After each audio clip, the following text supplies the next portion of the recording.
Greetings and salutations, my beautiful people, and welcome to the Caddicarus show. Our eyes had to pick of things that deserve to be slaughtered or salvaged, and please get out of the way because I need to save the world.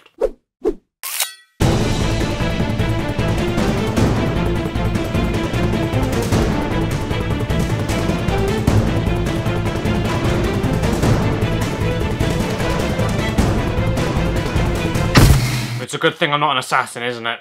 But that's what video games are for, right? And after Caddicarus, my girlfriend, begged me to play it over Christmas, I finally gave in and tried out the Ezio collection on PS4. For those who don't know, I tried getting into Assassin's Creed when 1 and 2 were still new. I tried, god damn did I try, but nothing ever came of it. One story and characters bored me to the point of crying into a little cup and drinking it while eating a selection of cheese that I don't like, and I hated the controls and repetitive gameplay. I did hear about how amazing 2 was though, but once I played that, I thought it was basically exactly the same thing, except now I had no fucking clue what was going on. So I hope you're happy, Caddicarus, because I decided to research the story before Assassin's Creed 2 and then jump into the series again with this remaster. I mean, what's the worst that can happen? I thought that Assassin's Creed 4 was fantastic and Syndicate had a terrible story, but at least was fun to play. What could possibly go wrong? So I played through all of it, as close to 100% as I could be bothered to anyway, by finishing the story and buying and collecting everything aside from all of the feathers, the treasure chests, and all of the assassination contracts. And what did I think? Well, drum roll please. Drum roll please. Thank you. I thought Assassin's Creed 2 was more like ass in pee.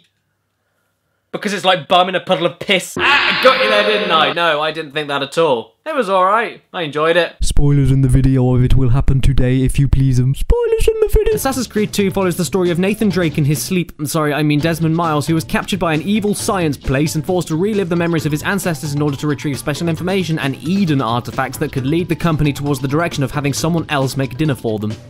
Oh, no, sorry, take over the world. It's never easy with these bastards, is it? And after finding out this company are indeed the bad guys who have lived for dozens of generations under the name of the Templars, you kick off Assassin's Creed 2 escaping from them in the present day in order to get a head start against the company now called Abstergo. And Desmond and a crack team of completely forgettable and annoying characters with one who looks like a fish go into a new ancestor's memories to continue the work. So we scamper off to Renaissance Italy and into the memories of Ezio Auditore de Firenze, who I must admit upon replaying is my favourite character in Assassin's Creed to play as. He's got the charms, the charisma, the cool voice, the witty comebacks. The only thing he hasn't got is a decent haircut. And the way he reacts to friends and foes alike makes him one of the more memorable and likeable assassins in the series. Also, he sprints around like a 3-year-old that stole a cookie jar and then shat his pants. You begin his story with him being a rapscallion of a teenager who then has to deal with his badass dad getting imprisoned and executed by a traitor. And since Ezio Auditore de Firenze and his family are also cool and likeable, you'd think this would be a great driving force towards the rest of the story, but basically straight after that you find the fucker who killed your dad and then kill him.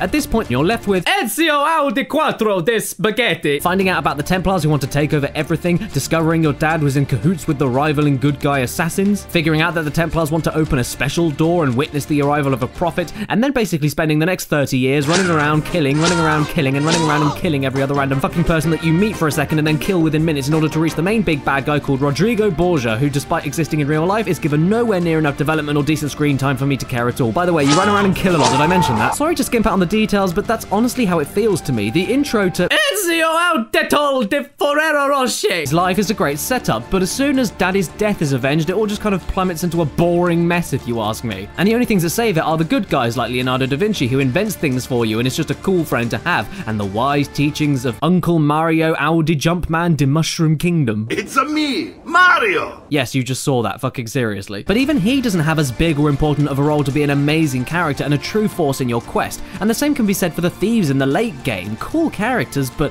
jeez, they just come and go. I kind of like the ending though, not gonna spoil it or anything, but needless to say there's a monstrous twist at the very end and everything that you thought the game was building up to or everything that the characters thought the game was building up to is completely thrown out the window and it sets up another game really, really damn well. It sounds abrupt, yeah, but it honestly works, you just have to believe me. How's the gameplay, though? The point of the game is being an assassin. Stealth is the way to be successful, and carelessness and brawls aren't necessarily the best thing to do. And luckily, you have tons of ways to go about each mission that you're given and each target that you have to kill, with vertical and horizontal planes, and lots of weapons, distractions, hiding places, and moves to do, which all take a little time to get used to, but ultimately create tons of tense and great gameplay situations. And once you get really good and are able to double assassinate from the sky and then follow it up with another standing double assassinate and just walk on by, it's fucking indescribably cool.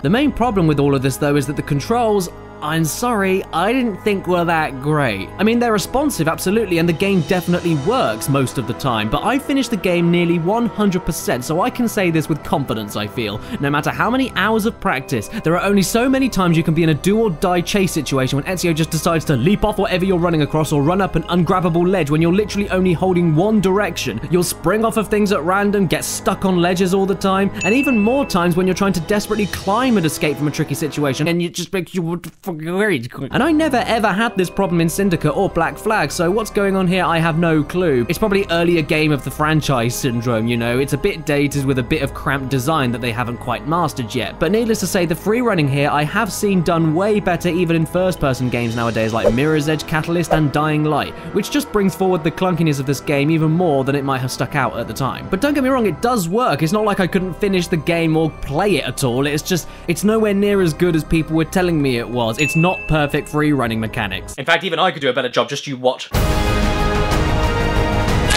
mean, when it wants to work, it's fantastic fun, but at some point it will piss you the hell off and fuck you over, especially in the middle of a chase sequence. That's not ideal. Well, I did find the hand-to-hand combat pretty damn unique though, and in a good way. Not the bad unique, like Carrot Top. I didn't love the combat in this game, but I really did like it, and I appreciated how it was deliberately tricky to sway you more towards stealth kills and hiding more than full frontal assaults. This here is not an Arkham game. It isn't snappy and it isn't instant gratification. It's slow and requires a lot of moves to work effectively. It can be a bitch to get your head around locking on to get into fight mode and then offensive moves being mapped to the face buttons while defensive moves are the same buttons but with a trigger held down, but when you do get your head around it, it's intense stuff. Button mashing will get you killed, and constantly being on the defense doesn't work either, since some enemies can't be insta-kill countered or anything like that, so you have to figure out there and then which enemies you can rush while keeping your eye out on people behind you to either counter them or dodge strafe around them to take them on the ass! And the same applies with bigger enemies that are best dealt with by unequipping all weapons and waiting for an attack in order to disarm them. It makes for slow-paced but effectively clever sword combat, and it doesn't really tie in with the rest of the slick assassinations and free running at all. Did someone say free running?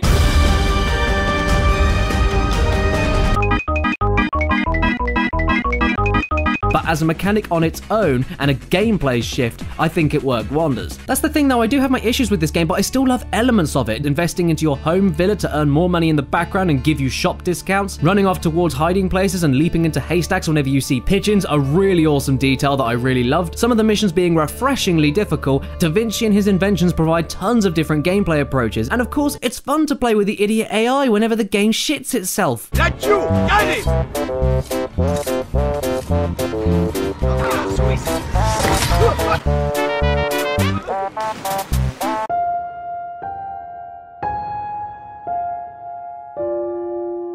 The biggest disappointment I had with this game though was the main campaign itself and how it's structured. It goes on for a long time and loses steam within the first 2 hours or so. Not to mention it's stupid to see that Ezio had no clue anybody was in with the assassins when it's revealed to him in the last hour of the game, when the game made it obvious from the start. And as fun and badass it can be and as tricky as it can be, it gets a little bit repetitive and you want it to end earlier.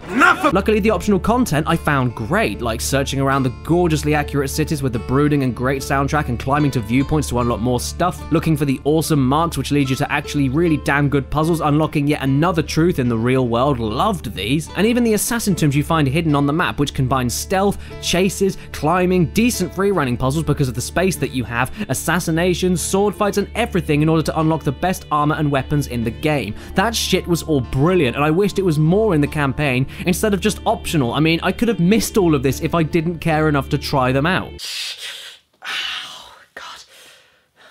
That, and the awful final boss battle, which is... Get ready for this. Spoiler warning.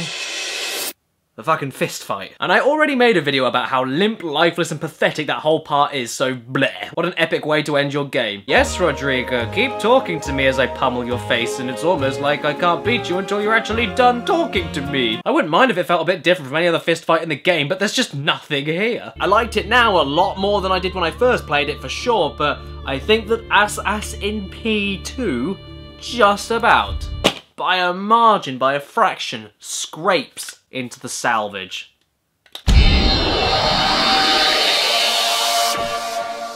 Great. And until next time, if it's your birthday today or watching this video, happy frickin' birthday to you, and please remember to stay beautiful. Hello everybody, thanks so much for watching this video, and a very special thanks to Chrono, the sponsors for today's video. And if you go into the description to chrono.gg/caddy, every single 24 hours you'll see a Steam game go up on the site at the most ridiculously discounted price. Look at the screen, you can see some of the games that have gone up. There's packs, there's classics, retros, even sometimes new games, lots of indie titles. Some of the best games I've played are on there. But you have to go to the site every single day and have a look through chrono.gg/caddy, so please make a note of that in your bookmarks and check the site every 24 hours and get a new surprise game every day. So thanks again for listening, and I'll see everybody next time.